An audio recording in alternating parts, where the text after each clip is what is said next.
The first step is to understand the business objective. Do you even need this research? Is the first question that you need to ask, because research can be expensive. And secondly, why do you need the research? So that's the first question to ask. What's the business objective?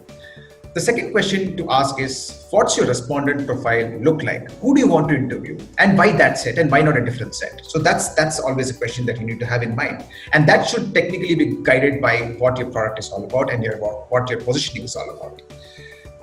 The third important step is the context. So where do you want to interview that prospect or customer?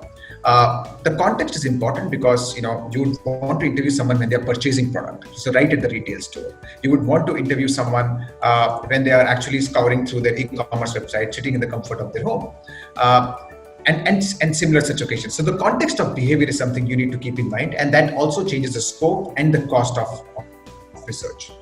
And then finally, the question to ask is it the first time that you're conducting such a research? In which case you might want to start with qualitative interviews, because you really want to understand the customer, how they use the product and the context around which they use the product.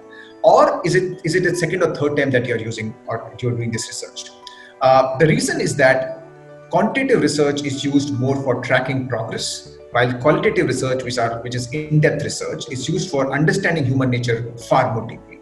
That's really the distinction that you want to keep in mind. So I would say those are the 4 steps that you really need to keep in mind before you embark on a market research project.